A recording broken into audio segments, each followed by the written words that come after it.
BJP लगातार हमलावर है, सत्ता में आम आदमी पार्टी है, तो सवाल तो उन्हीं से पूछा जाएगा। पवन शर्मा जी, यमुना तो आपने देख ही ली होगी, ऐसा लग रहा है कि बर्फ की सिल्लियां सीधे सीधे हिमालय से बहकर यमुना में ही आ रही हैं, और AQI जो है वो भी अभी मैंने फोन में चेक किया तो 300 के पार है। देखिए, पॉल्यूशन की आपने बात करी, यमुना का पॉल्यूशन भी है और दिल्ली में एयर पॉल्यूशन भी है। दिल्ली क्या पूरे उत्तर भारत की समस्या है। पॉल्यूशन की समस्या सिर्फ दिल्ली, इकलौती दिल्ली की समस्या नहीं है। जब हम बात करते हैं दिल्ली के मेजर्स पे, हमारी सरकार बनने से पहले दिल्ली में गुड AQI के डेज हुआ करते थे 109, और 9 साल हमारी सरकार ने लगातार काम करने के बाद आज दिल्ली में गुड AQI के डेज पहुंच जाते हैं 209 से ज्यादा। तो ये सारा आउटकम हमारी सरकार का है 9 साल काम करने के बाद। देखिए, तमाम सारे हमने काम किए, उसके बाद ये हो पाया। दिल्ली के 2 करोड़ लोगों के साथ की वजह से हो पाया। दिल्ली की सरकार ने दिल्ली की सारी इंडस्ट्री को PNG पे शिफ्ट किया, पॉल्यूशन कम हुआ। दिल्ली की सरकार ने दिल्ली का ग्रीन कवर बढ़ाया, 20% से 23% किया, पेड़ लगाए, उसकी वजह से पॉल्यूशन कम हुआ। दिल्ली की सरकार ने इलेक्ट्रिक व्हीकल पॉलिसी लाई, उससे पॉल्यूशन कम हुआ। दिल्ली की सरकार ने DTC की इलेक्ट्रिक बसेस लेके आए, उससे पॉल्यूशन कम हुआ। पवन जी, मुझे बड़ी हैरानी हो रही है। आपके कॉन्फिडेंस की मैं तारीफ करूंगी, आपके आत्मविश्वास की मैं तारीफ करूंगी, लेकिन जितना भी आपने किया हो मुझे तो कहीं दिख नहीं रहा है उसका असर। मैं दिल्ली की ही रहने वाली हूँ। हाँ, मतलब आप पेड़ों की भी बात कर रहे हैं, हर जगह इतनी धूल मिट्टी है, सड़कों की हालत खराब है। आप मतलब किस कॉन्फिडेंस के साथ मुझे अपने काम गिना रहे हैं, मुझे समझ नहीं पा रही हूँ, मैं कैसे रिएक्ट करूँ। पवन जी, सुषमा जी, आपने बड़ा अच्छा कहा। मेरे अंदर कॉन्फिडेंस किस लिए है? क्योंकि हमारी सरकार ने काम करे, हम उस काम को गिनना पा रहे हैं। लेकिन आप देखेंगी, आपके चैनल पे रिपोर्ट चल रही थी कि दिल्ली से ज्यादा आज AQI जो है भारतीय जनता पार्टी की जहाँ सरकारें हैं, ग्रेटर नोएडा और गाजियाबाद का AQI दिल्ली से आज ज्यादा है। वो कैसे ज्यादा है? हमारी सरकार ने जो काम किए, जब तक आपके नेबरिंग जो एरिया है, नेबरिंग जो राज्य है, जब तक काम नहीं करेंगे, पड़ोसी राज्य काम नहीं करेंगे, जब तक कलेक्टिव जिम्मेदारी एक साथ नहीं आएगी, तब तक समस्या का समाधान होने बड़ा देर लगेगी। मैं बाकी सारे राज्य सरकार से पूछना चाहता हूँ, जैसे मैंने काम गिनवाए भारतीय जनता पार्टी की यूपी मुझे सवाल ले लेने दीजिए। सरकार, राजस्थान सरकार, कोई 3 काम गिनवा दे जिससे कि समस्या का समाधान हो। और आपने यमुना की बात पूरी कर देता हूँ। आरपी सिंह जी, ये कलेक्टिव एफर्ट है और इससे मैं भी सहमत हूँ।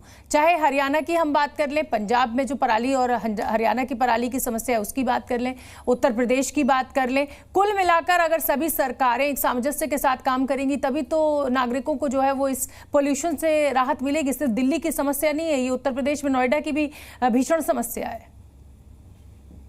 जी, दिल्ली हो, नोएडा हो, समस्या की जड़ क्या है वो समझे, और समस्या का पीरियड क्या है वो समझे। 25 अक्टूबर के आसपास से लेकर 25 जनवरी तक का ये समस्या रहती है। और आप चेक कर लीजिए, जरा पिछले 1 हफ्ते भर के पराली के जलने के केसेस देख लीजिए। पंजाब के मेरे पास डेटा है, डिस्ट्रिक्ट वाइज डेटा दे सकता हूँ आपको। 800 केस रजिस्टर हुए हैं पराली के जलने के पंजाब। और कृपा कर उसी के समय के पैरेलल आप केसेस देख लीजिए हरियाणा के, कुल मात्र मिलाकर 23 केस। ये है फर्क, ये सरकारों का काम करने का तरीका। एक दूसरा, ये बता दें, पिछले साल इन्होंने 5000 केसेस दर्ज किए थे, उस पर क्या एक्शन लिया? इन्होंने, इनकी सरकार ने दर्ज किए थे 5000 केसेस पराली जलने के, एक्शन नहीं लिया। और जरा कृपा कर आज से 2 साल पहले तक का जरा मामला याद कर लें आप, अगर आपको याद आता हो। 2 साल पहले तो कहते थे पंजाब दोषी है, पंजाब दोषी है, हर बात पे पंजाब दोषी है। आज ये उसमें हरियाणा और यूपी को जोड़ दिया। शायद किसी आपके यहाँ एक्सपर्ट है एनवायरनमेंट के, जरा बता दीजिए कि हवा का रुख क्या रहता है और कैसे यहाँ पर कैसे कहाँ की हवा आती है और कैसे हवा आती है। ठीक है, पवन जी जवाब देंगे जो आरपी सिंह साहब ने आपके ऊपर आरोप लगाए। जवाब सोमनाथ जी, केंद्र सरकार का डेटा है, पराली की बात करते हैं। पंजाब में हमारी सरकार आने के बाद 2 साल में हमने काम किया, किसानों के साथ बातचीत करी, इक्विपमेंट दिए, किसानों को मोटिवेट किया। उससे पंजाब के अंदर आंकड़ा बताता है कि 1 अक्टूबर से लेकर 15 अक्टूबर तक का जो डेटा है, उसमें पंजाब में 27% की पराली की समस्याओं की कमी आई है। लेकिन वहीं पे हरियाणा के अंदर 23% का इंक्रीमेंट हो जाता है और यूपी के अंदर 70%। बड़ी अजब गजब बात है। अभी हरियाणा में कल नायब सिंह सैनी ने शपथ ली, अभी 2 दिन नहीं हो रहे सरकार बने हुए, और आपके पास आंकड़ा भी आ गया, बड़ी प्रॉम्प्टनेस है साहब। चलिए, अच्छी बात है। ये तो केंद्र सरकार का डेटा है, ये केंद्र सरकार का डेटा है। एक बात पूछे, छोटी सी बात याद है, कुछ साल पहले इन्होंने घोल दिखाया था, घोल कि हमने घोल ढूंढ लिया। पूसा वालों का घोल था भारत सरकार का, जो पूसा महकमा, हमने घोल ढूंढ लिया। हरिशंकर गुप्ता जी का भी मैं रुक कर लेती हूँ। ठीक है, ठीक है पवन जी, आऊंगी आपके पास। हरिशंकर गुप्ता जी प्रवक्ता है कांग्रेस के। हरिशंकर गुप्ता जी, आप सबसे सुरक्षित स्थिति में, आप कहीं सत्ता में ही नहीं है तो कोई जवाबदेही भी नहीं है। आरोप आप लगा सकते हैं तो लगाइए आम आदमी पार्टी और बीजेपी के ऊपर। सुरक्षित स्थिति में क्या है? सरकार में नहीं है तो इसका मतलब हम सुरक्षित स्थिति के अंदर हैं। दिल्ली आज बीमारियों का घर बन गया है। डेंगू, मलेरिया, वायरल, दुनिया भर की बीमारियां पहले से ही यहाँ मौजूद है और कूड़ों का ढेर, गंदगी, कोई सफाई व्यवस्था किसी किस्म की भी नहीं है। ये तो मैं सहमत हूं आपसे। देखिए, दिल्ली की लोगों की नियति और भाग्य बन गया है कि यमुना मैली और प्रदूषण गाढ़ा, ये दिल्ली के लोगों के नियति और भाग्य बन गया है। पवन शर्मा की बड़ी ईमानदारी से एक बयान दे रहे थे, जो इनका बयान केजरीवाल साहब बड़े हाथ दोनों में ऐसे उठाकर दोनों को बयान देते हैं कि नई कार्य प्रणाली लेकर आएंगे, बड़ी ईमानदारी की सरकार है, ईमानदारी से ही काम करते हैं, इसलिए जेल भी गए हम लोग। सीएनजी हम लेके आए, मेट्रो ये लेके आए, हवा इन्होंने प्रदूषण से मुक्त करवा दी, यमुना इन्होंने साफ कर दी। एक काम किया हो तो क्या किया? कांग्रेस सरकार ने सीएनजी बस लेके आई, 24 घंटा बिजली लेकर आई कांग्रेस सरकार। मेट्रो में अगर 70 लाख आदमी अगर आज सफर करता है तो उसका क्रेडिट किसको जाता है? इनको जाता है क्रेडिट इनका। इन्होंने तो एक बस नहीं चलाई, जो बसें इन्होंने चलाई वो भी आज चल नहीं रही।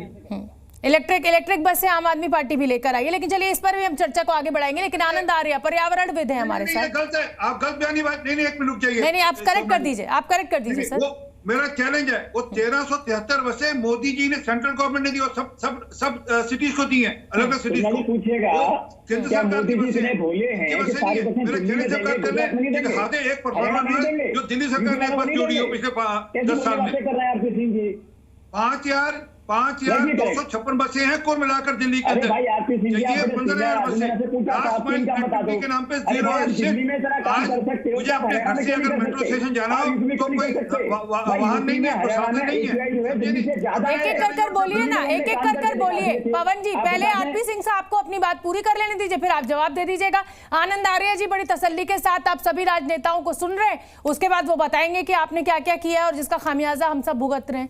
बोलिए आरपी सिंह साहब। मैकेनिकल स्वीपिंग के कितने इन्होंने स्वीपर्स लगाए ये बता दीजिए। इंडस्ट्रियल पोल्यूशन बारे में इनकी क्या पॉलिसी है वो बता दें।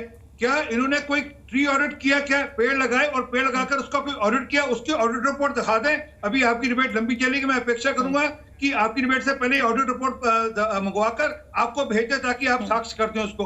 सर में क्या है, ये पूरी राजनीति करते हैं और जब सत्ता में। ठीक है पवन जी, जवाब दे दीजिए।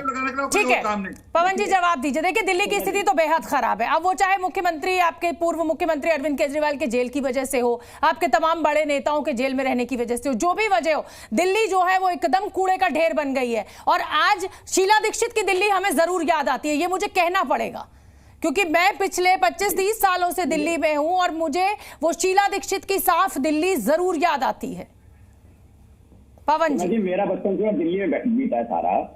देखिए, आरपी सिंह जी बात कर रहे थे, जब दिल्ली सरकार दिल्ली में पेड़ लगा रही थी, दिल्ली के फॉरेस्ट कवर को 20% से 23% कर रही थी, तो भाजपा की एलजी के माध्यम से, भाजपा की सरकार डीडी के माध्यम से छतरपुर के सतबड़ी एरिया में 1100 पेड़ काट रहे थे। तो पेड़ों की बात तो ना करें। रही बात कांग्रेस की, ये तो आपके विजुअल चल रहे हैं, आपके जेल में विजुअल चल रहे हैं। जब यमुना की बात करते हैं तो यमुना की समस्या कहां से आई? भाई कांग्रेस दिल्ली में थी, जितने सारे नाले थे दिल्ली के, 3 बड़े आती है, एक एक कर बोलिए, एक एक कर बोलिए। हाँ, उस पानी को हमने एसटीपी में डाइवर्ट करके उस पानी को साफ करने का काम किया है। ठीक है, अब मैंने आप नेताओं को सुन लिया, मैंने आप नेताओं को सुन लिया, आपकी राजनीति को भी सुन लिया। अब मुझे आनंद आर्य साहब का रुख करना पड़ेगा। मैं आऊंगी हरिशंकर जी, मैं एक भी बार नहीं, अब मैं पर्यावरणविद के पास जाना चाहूंगी, मैं एक भी बार उनके पास नहीं जा पाई हूं, फिर मैं सर आपके पास आऊंगी।